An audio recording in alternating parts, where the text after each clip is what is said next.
So you're thinking about going turkey hunting. Well, you've come to the right place. Today on the Outdoor Mentor, we're going to talk all about turkey calls.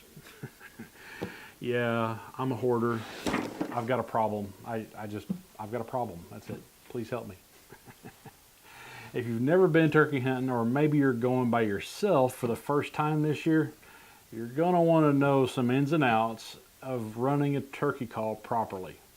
Today we're going to talk about some of the different types of turkey calls and what's going to work best for you as a first-time hunter. Okay?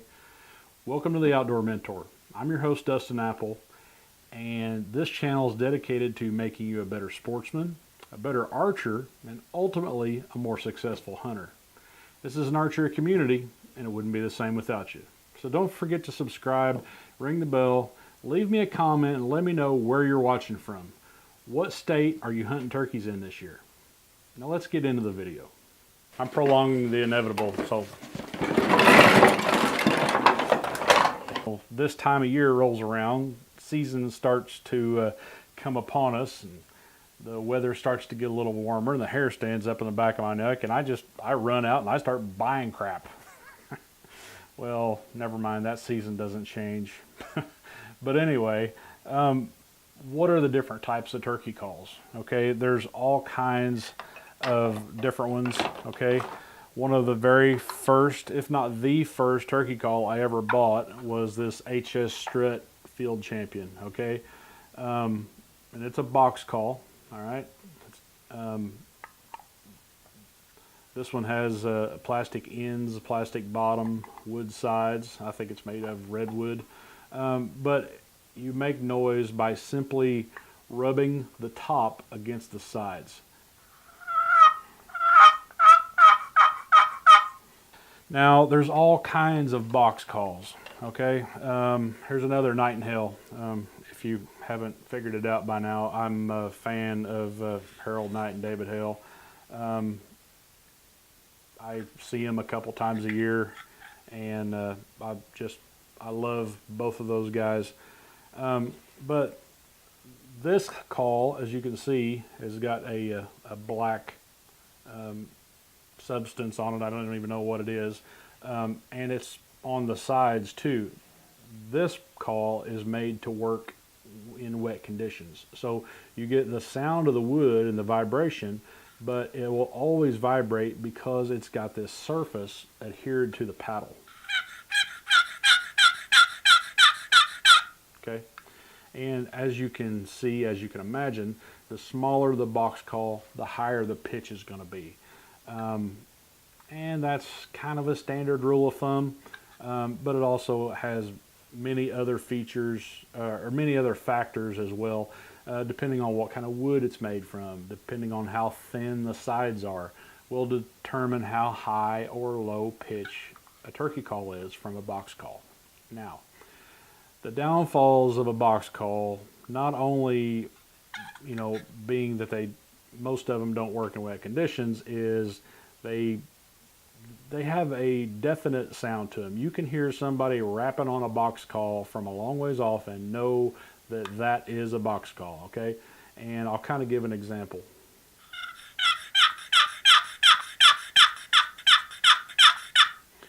Hear how I can shut each note off by going all the way to the center of the call? It doesn't really roll, okay? It's crisp, it's loud, it's easy to hold a cadence, and you can kill turkeys for the rest of your life with a box call. Another type of box call is a push button call. Now, this one's from Night in Hale, but it's very, very simple. All you're going to do is push the button.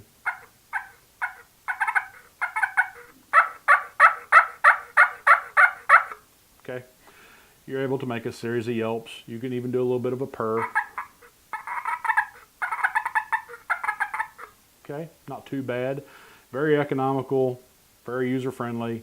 The only problem with a box call, like this is they don't work very well, when they get wet. When you know, heavy dew, when the wood starts to absorb water. And forgive me if you're a perfectionist, most of these calls have been sitting for a long time, and you know, it could use a little bit of chalk on the bottom of it to smooth things out a little bit. But for the video, you get the idea.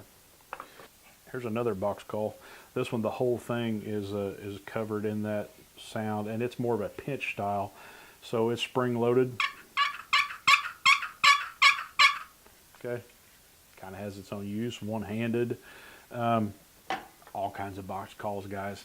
I've made box calls myself. We'll kind of get into that later, but one of my favorite style of calls is a slate. Now this one's made of crystal. Okay, this is a Primos. Oh, it's broken.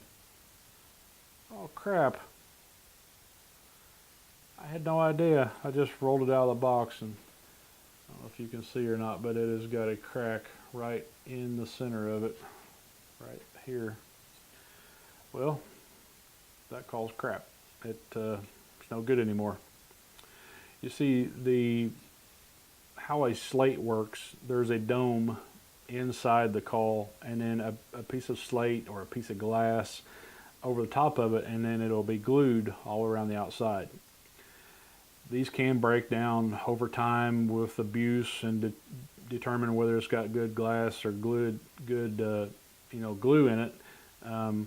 But this one's been broken, and so it's not going to vibrate the same. It's probably not even going to make a noise. No, actually it does make a noise, and actually it still sounds okay. So we might actually use it. But a glass is going to be pretty high pitch. Okay, this was a carbon striker. Now once again, this is your slate, and this is your striker. Okay, but first of all, slate calls can be made out of a variety of different materials. Once again, this is a crystal or a glass. Here's one that is made from aluminum. All right, going to be even higher pitched. This one here is made from one of those friction materials, kind of like what was on the box call to be used in wet conditions. And of course, there is a slate, which is actually a piece of slate that is milled and machined and put into a call like this. Now, there's probably some others.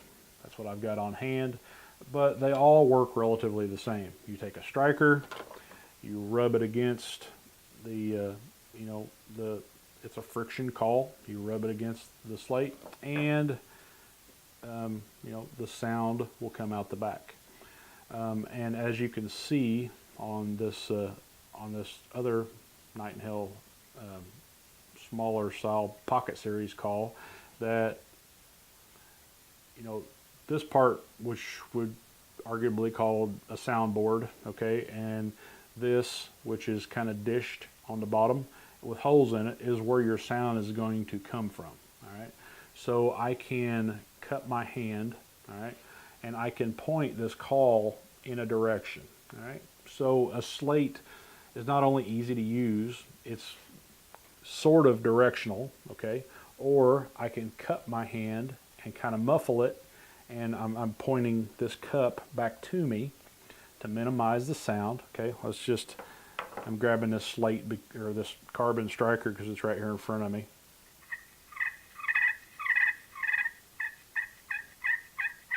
Okay, so carbon's going to be fairly high pitched, but on slate kind of tones it down. Now I'll do it away from the microphone. See, my microphone's right here, so I'll do it away from the microphone. Now that's a little bit lower sound to me, but all that sound is going, away from the slate. So a slate is sort of directional. But one of the reasons why I like a slate or friction call so much is because you can have so many different strikers. And I've actually got a bunch of them here. So here's a Purple Heart. Here's a carbon. Here's a regular just wood dowel striker. Let's see, another Purple Heart. I've got a redwood one here somewhere. Here's a laminate, okay, a really hardwood laminate striker. Yeah, here's a redwood striker. Okay, see how it looks a little bit different than the Purple Heart. But each one of these strikers is going to sound slightly different on this slate, and each one of them is going to sound completely different again on this aluminum slate. So the more slates you have and the more strikers you have, the more sounds you're able to make. Now, how many do you need? One of my favorites, and I would say probably one of everybody's favorites, would be a Purple Heart on a straight slate. Okay, it's just a nice soft sound.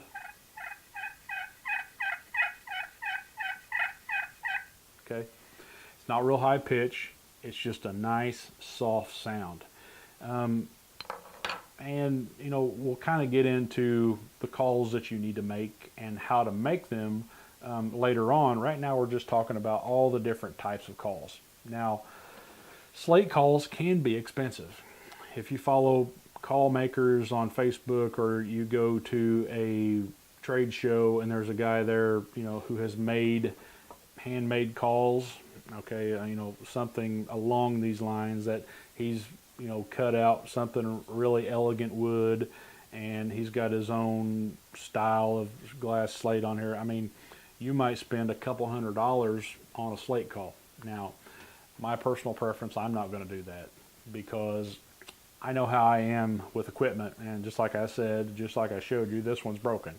I'd probably be hard pressed to have $200 in most of this stuff laying here. So if you're a nostalgic guy, if you like collector's items, then by all means spend whatever you want to on a call. But for me, most of these calls would have come from either a Walmart or a Bass Pro Shops or the local store, and these calls each would cost anywhere from 15 to 30 bucks. Okay, I'm a hunter. I'm a killer. I enjoy gear. I don't like paying overpriced for something. Now, I mean, if you're buying a piece of artwork, sure, by all means. However, I just like having something new. Play with it for a while, then it goes in the box. But hey, I've killed lots of birds with all this stuff laying here, and it's not what it looks like. It's what it sounds like, and what you know about turkeys and making the right calls at the right time. Okay. The next call that we're going to talk about, and another one of my personal favorites, is a diaphragm call. Now, here's a whole pack of them, and those don't look like they're in the best shape. Here's some good ones. Okay. A diaphragm call is arguably one of the hardest calls to master. However, if you can get it right, if you can put the time in and not be killed by your spouse or your coworkers for that matter, it's going to take you probably anywhere from a couple hours to a couple weeks to figure this out. Some people fall right into it, okay? Most don't. So when we enter this part of the instruction, just know that it takes quite a bit of time. You've got to understand what the air is doing inside your mouth. And the whole point of it is to push your tongue up against the roof of your mouth and get this to seal right against the roof of your mouth, okay?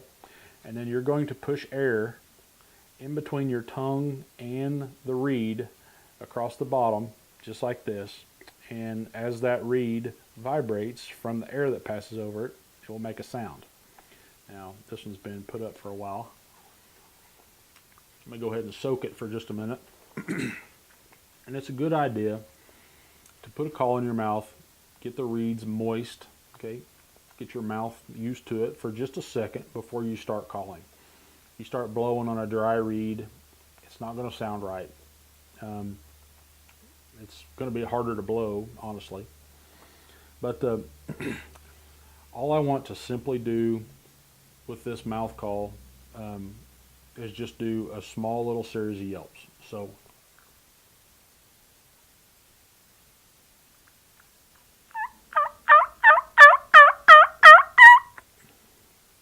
okay, now this reed's a little tight. I didn't use a lot of air there, but I would like to have it a little looser.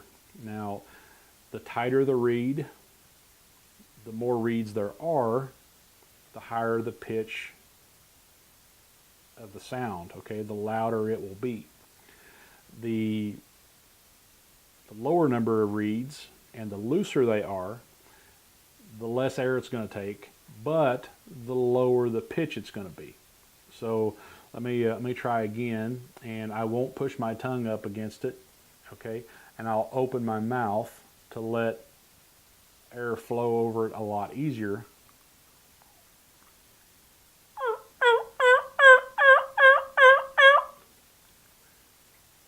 See how low pitched that was?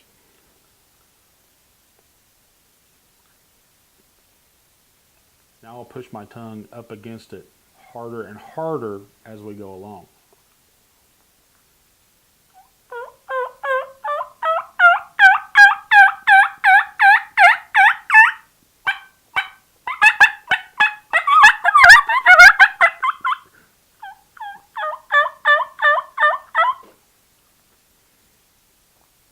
Now, that's sort of difficult to do, especially if you're just learning. And honestly, I'm a little rusty, but I'll get there, okay? I know what it takes to work on this for just a couple of days, and I can refresh myself before the season, and I can go out and I can make the sounds that I want to make and change my attitude at any given time. I don't have calls in my hands to drop, okay? I don't have to worry about the rain or the wind or anything of the sort. Now, diaphragm calls and buying them can be sort of confusing. It's very confusing, actually. There's doubles and triples and quadruple reeds and batwing cuts and split V cuts, and what's it all mean? Well, honestly, a lot of it is a gimmick to get you to buy it, okay? The problem being, in my opinion, is most of these call manufacturers don't say extra raspy, extra high pitch, extra loud, extra low, beginner call, ease of use, okay? They just want you to buy the call. Well, I've seen this go from, let's see, 25 years ago when you used to give about $4 or $5 for one of these, to a really high marketed call, which does the same exact thing 25 years later. It's made out of the same materials 25 years later, and now they want $15 for it. Once again, it all goes into what you've got to have as a hunter. For me, one of my go-to calls is a standard double reed call or a triple reed call that's straight, no cuts in it whatsoever. It's just a straight double reed call, and that's what this is right here. And I will manipulate this call however I see fit. I buy them as cheap as I can. I like something that has an aluminum frame so I can bend it, I can adjust it. This one's kind of been stretched out a little bit, and the reed's not perfect like it used to be. I don't even know what brand this is. I'm sure somebody will tell me. It's got the little turkey foot on the back of it. I don't know. Don't care. All I know is it's a double reed, and I know that I can run a double reed. I can make any sound I want to make out of a double reed call. So what are the sounds? Okay, first off, just a standard yelp.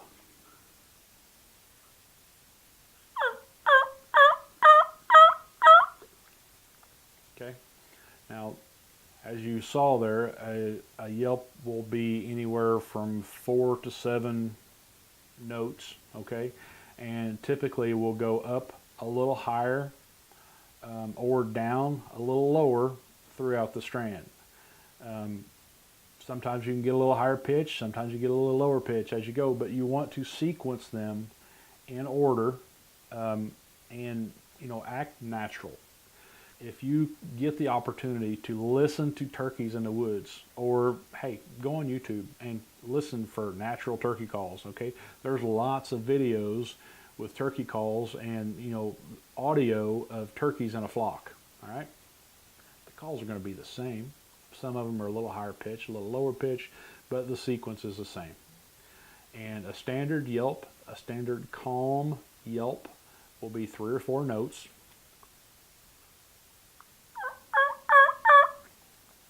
That's all you need, okay?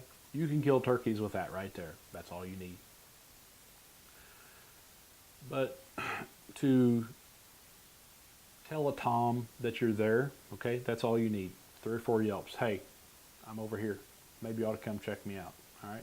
If he answers you, give him a few minutes. Be quiet. Let him determine what he's going to do. If he calls again and it seems like he's either not gotten any closer or he's going the other way, call to him again. If he's coming in your direction and he gobbles, then maybe you shouldn't call at all. Let him look for you, okay? You got to realize these are very smart birds, and the moment that you make a sound, they know exactly where you are. It doesn't matter which way they're facing, which way they're going. They know within probably a 20 by 20 foot square where in the world you are once you make that note. And if they answer you, then they know where you're at. What do you do if a bird won't come to your call? Well, you can do a handful of things. First and foremost, the best thing for you to do is to know your land, know where your birds typically hang out, an hour or 2 from where they are right now, and think about what you can do to pick up your location and move to get around in front of them, okay? There's no better call than being on the X, all right? And the X is being where that bird wants to be on his own without knowing you're there. If we could hunt turkeys with funnels, okay, predict where they're going to be, then we would never need one of these. But the next scenario is, okay, he's going away or he won't come any closer, so I want to excite him. I want to pique his interest a little bit and hope that I can get him to come over. And I can do that by yelping a little bit louder, yelping a little bit more. Now I say a little bit, I don't mean a lot, I mean a little bit.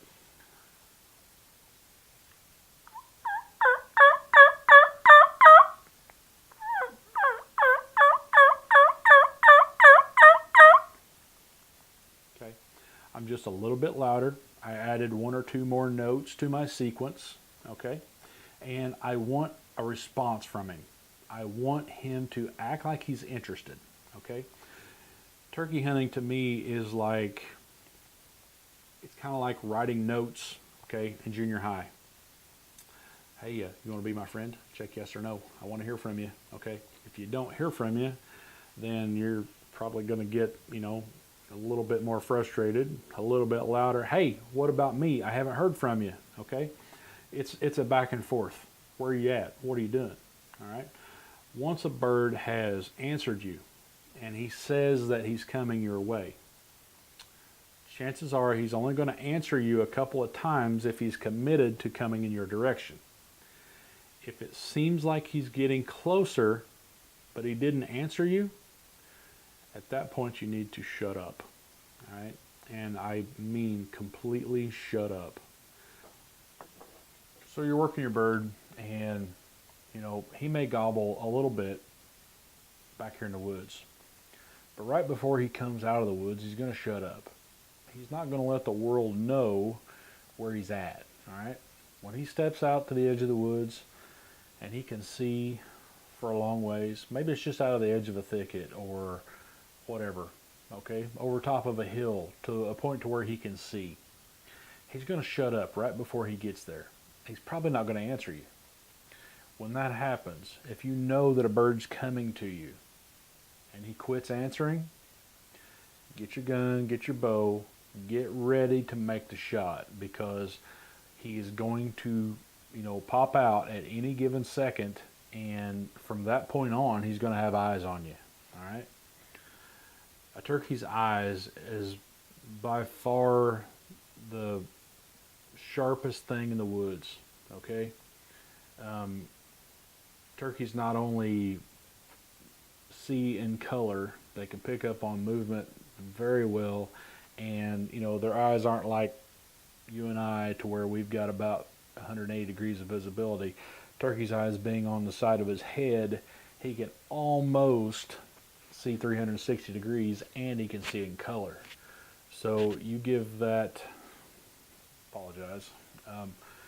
you give that, a bird's very smart, and he's paying attention to predators all the time, and he sees in color.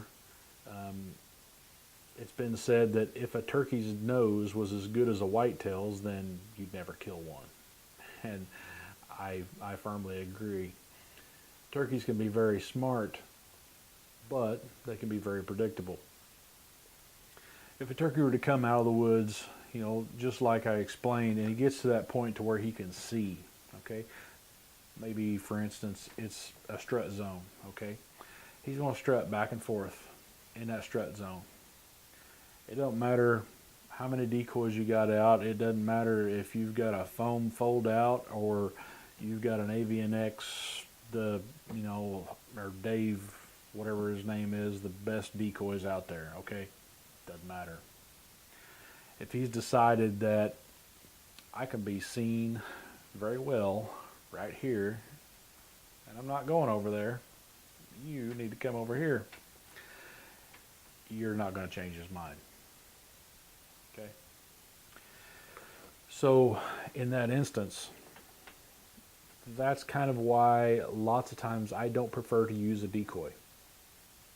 Because if a bird comes into an open area and he's decided, well, this is awesome, everybody can see me over there, everybody can see me over there, I don't know where this old girl's at, but she's going to come to me because I'm going to sit here and I'm going to strut.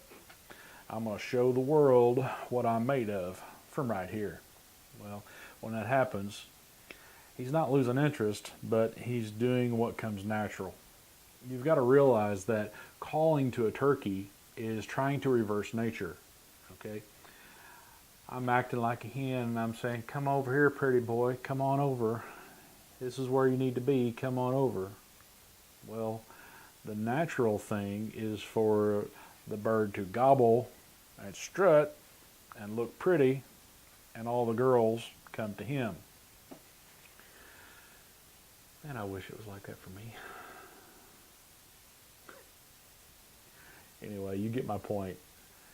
So by us calling to a turkey, we're trying to entice him to go against the natural way of things, get him to leave his comfort zone and to come to a hen. Now, granted, if you run into a pair of toms or a group of toms and you start acting like a hen, then the natural pecking order is to, man, I got to get to her before Bobby does. She sure sounds hot. I hope she's ready because here I come. I've got to beat him. And they're going to fight one another to get there fast, okay? Yeah, that's kind of like us, right? Like the hottest chick at the bar. Yeah, there's a line, right? Same thing, okay? But if you've got a bird that hangs up, you still might kill him. But you've got to have patience, and you've got to watch and listen and call at the right time. Once a bird reaches a strutting area, he's going to go back and forth, and he's going to gobble every now and then. He's going to go back and forth. Probably, in the sun or on a logging road that's, maybe on top of a ridge top. He's going to gobble down through the cutovers to all the hens that are laying in nests so they can get up and go to him to be bred again. Okay? It's a natural way of things. That's how it's supposed to happen in the wild. But once he's decided he's had enough, okay, it's late in the day, getting thirsty. Maybe I'm getting hungry. I'm going to leave this area and I'm going to go, get on down to this other area. Maybe it's a different strutting zone where he can call and maybe get some hens to come up to him, okay? But once he leaves that strutting zone, you start calling to him again. It don't matter if it's only 100 yards difference, okay? You might get him to veer over your way. And, that's when it comes to knowing when to call and knowing how to call, all right? If he's going to sit up here in this strutting zone and you're calling to him, he's going to gobble at you. He's going to say, hey, come over here, you crazy bitch. Don't you know I'm standing right here? Look at me. All right? You got to think about what a turkey's thinking, man. He's an 8th grader, all right? He's cocky. He's good looking. He knows it. But all the girls are coming to him. You're not going to change his mind unless you ask him nicely and at the right time, right? So that's how it's going to go. You got to wait till he leaves that strut zone. Once he gets out of that, let's say 20 yard by 20 yard square, when he's decided that that's his area and he's going to move back and forth all day long, well, a couple hours anyway, maybe. Okay, once he leaves that area, I don't care if it may be one step.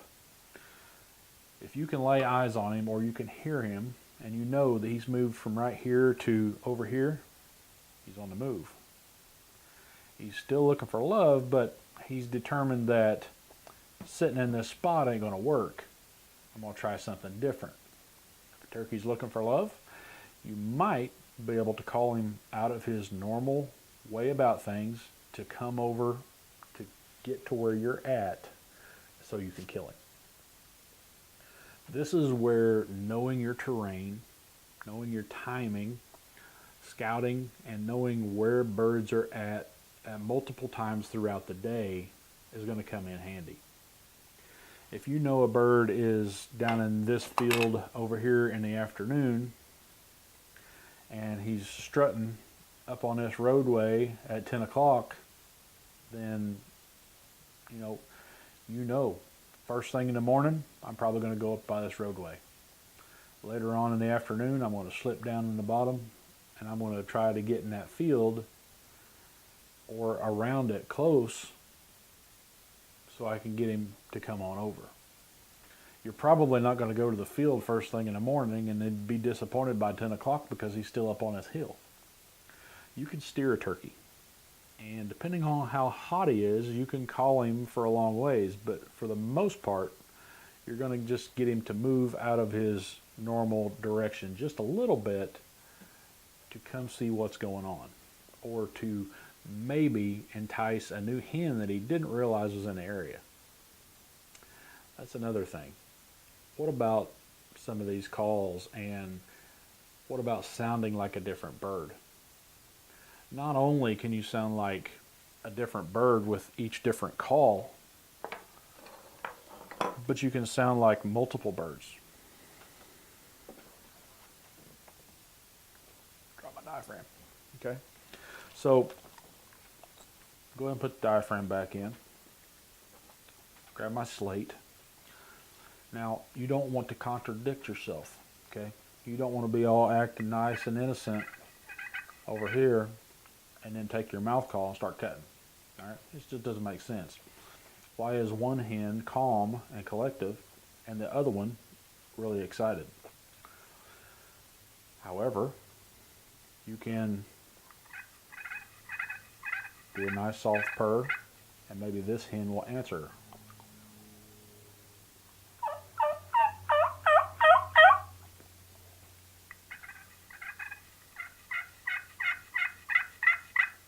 Okay? Maybe a younger hen that is content. She's, picking through the grasshoppers and the weeds or whatever. But an older boss hen, she's saying, yep, you're in good shape. We're here together.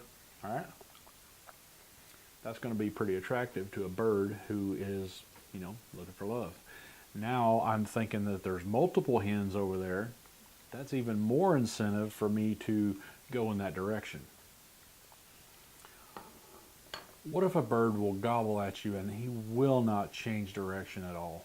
Okay, there's no way, shape, or form that he's not going to come to your area. Well, once again, first and foremost, you need to think about the terrain and the time of year. If you've witnessed hens with toms throughout the day, chances are your tom may have a hen with him, and not a whole lot is going to be able to call that bird off that hen. However, it is possible to call that hen and to call her in, and the tom will follow. Now, there's multiple ways to do this, but you've got to kind of feel it out, okay? If you call on occasion, and every now and then you can hear a hen with your tom call back to you, you immediately want to answer her. You want to get her angry or get her excited or pique her interest in some way, okay? So if the hen yelps at me, and whether the tom is gobbling or not, if I yelp and a hen answers me, I immediately want to come right back, okay? So she's over there, yep, yep, yep, yep.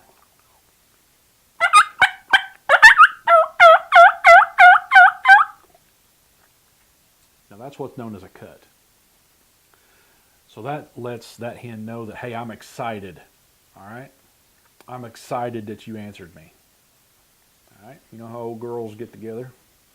Oh yeah, well did you know? Well, yeah, I knew that. Girl, you don't know. You get a couple of old hens together, right? All right, same thing. So I'm going to entice her. I'm going to keep her talking. If she's talking, she wants to know what's going on where you're at. Now, one of the best ways to do that is to make her mad, all right? If she starts yelping, you cut her off. If she starts yelping over there and you cut right in on her.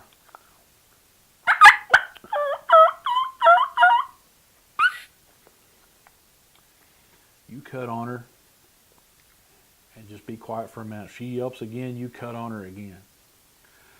It's going to do a handful of things. It's going to pique her interest. She's going to be upset because you're cutting her off. How dare you cut her off? All right? And there's a pecking order among hens. All right? Nobody cuts off the old boss hen. If you are upsetting the hen that's with that tom, she's going to come in for a fight. All right? Don't be surprised to have a hen run in on you. If that happens, be still, don't move, because chances are that tom could be just bringing up the back and he can slip right in there. If that happens, hey, you're good to go until the hen spooks. All right? If that hen spooks, she throws that flag. She starts throwing that head up and turning her head back and forth and putting. You putt right along with her. All right?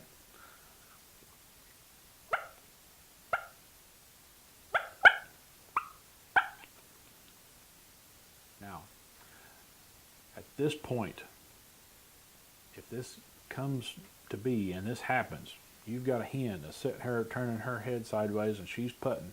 She's going to go, she's going to run away really quickly. But if you know that there's a tom there, and you know that it's either now or never, it's got to happen, you want to ensue a fight.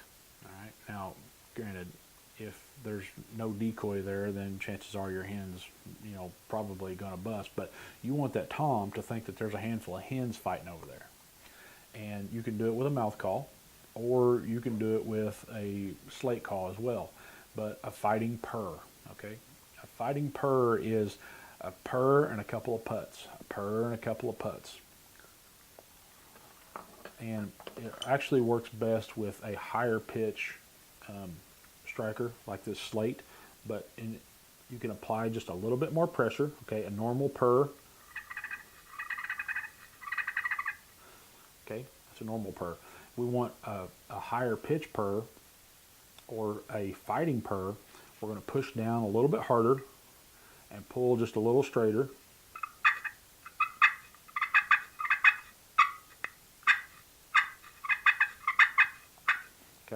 I'm going to throw a few clucks in there.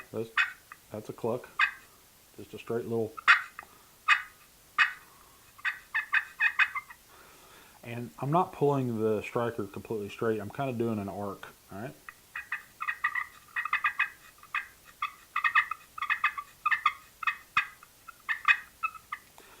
The faster you go, the more excited everybody gets, all right?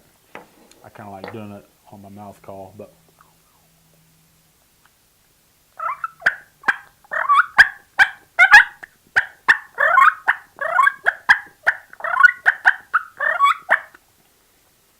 now, that's very difficult to do with a diaphragm call, but, you know, plenty of practice, you can get there.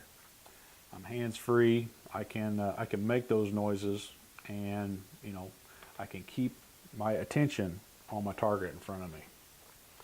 That's kind of a high level, a pro, you know, pro level call, but getting a fight ensued or having a tom believe that there is a fight, you know, that can definitely pique his interest. Although it's a last ditch effort to get him to come in. If you know, reach in your bag of goodies and you pull that fighting purr out, chances are this is the last straw. He's either going to commit and run in, or you're not going to see him for a few hours, maybe the rest of the day. So you want to think about that before you ever use that. Am I done? Do I have any room left to get around him later in the day? Because you're telling him that there's a fight over here and you've got to get here now. If he doesn't commit, then he's pretty much over all the calling. He's had enough. You're educating him at least a little bit, all right? And tomorrow he's going to be tougher to kill. So what's in my turkey pack? What do I use as a hunter? What is my go-to, all right? First and foremost is a locator call. I really love an owl hoot. There's something about an owl hoot. It's so pure. But also a crow call, cheap crow call like this. You know, something that I can try to get a shock gobble going in the middle of the day. I'm not going to do it real loud, but all right. Imagine that really loud. I don't want to blow the mics out or your PC at home. But you want that caw, caw. You want that to echo through the hills. And if there's a bird, you know, a hill away or whatever, and that hits him, that call to a crow fight, he's gonna stand up and he's gonna gobble at you, and he's gonna give up his location. At that point, you can, you know, make a determination on where you can get to try to call to him. All right, and that's what a crow call is good for. Now, an owl hoot. Late in the evening, you're almost out of light. All right, the sun's gone down. You've got a little bit of light left. It's a great time to go put a bird to roost and try to figure out where the birds are roosting of an evening. That way you can make a game plan to come back before daylight. This will also work up until the first 2 hours of daylight. All right, and of course there's multiple different owl calls. There's a hoot flute. All right, more or less just wanting to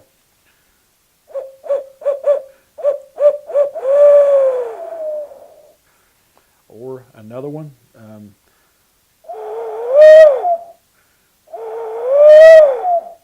right, I don't remember what type of owl that is, maybe a great horn or whatever, but the who cooks for you all right, that barred owl on the hoot flute.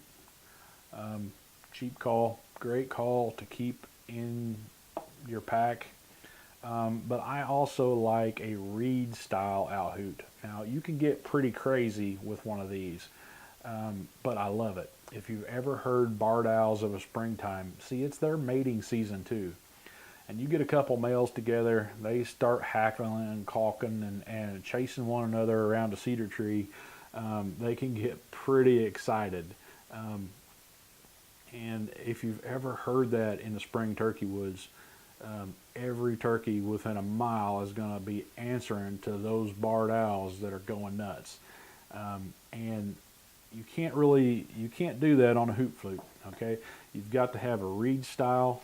And if any of you have any waterfowl experience, by closing your hand a little bit, you apply a little bit of back pressure on the call, and it makes it just a little bit easier to blow. But the same thing, I'm going to do the who cooks for you all into the call. All right.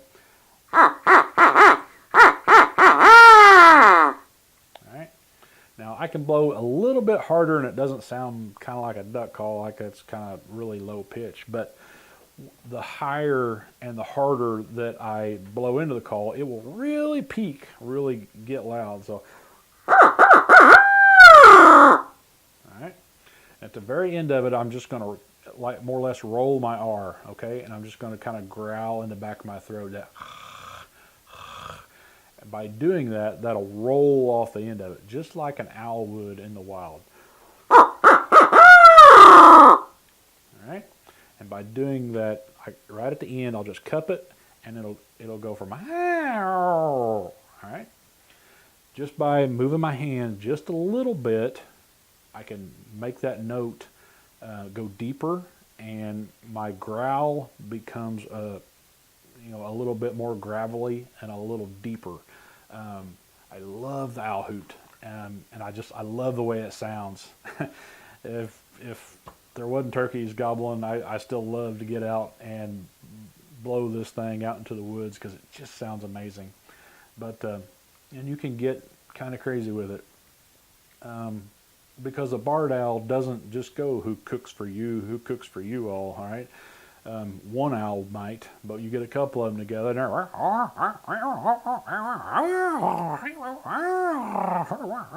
they're back and forth, and it's an amazing thing. If you ever get the opportunity to be in the woods when barred owls are breeding, it's an awesome thing to experience. But get yourself a reed style owl hoot and give it a try. Another thing, and I actually don't see it here with me. I'll have to dig into my turkey pack and find it. But you can also do it with a reed style turkey call, is doing a coyote call. All right, just a single howl. All right, a lot of times that will get a turkey to gobble at you, especially early of a morning. If they just pitch down on the ground and they shut up, a lot of times they won't just gobble at everything. But if you throw in a coyote howl, all right, it might trigger them. Now, another thing, and once again, here's another night and hail call. This is our hail fire. All right, this is a gobble call. It's forgive me, it's been about a year since I've used this, but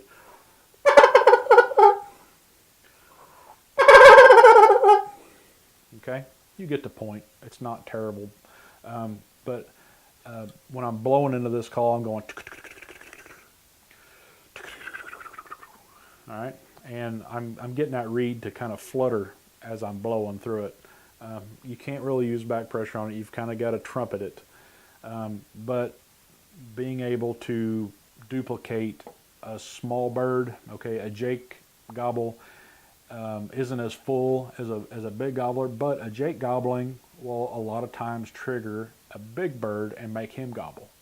So by trying one of these out, once again the night and hail fire gobble call, it's a good tool to have. You just never know. Lots of times when the birds shut up and it's 9 or 10 o'clock in the morning, it's real easy to go back to the truck and say, well, maybe we'll hit them tomorrow.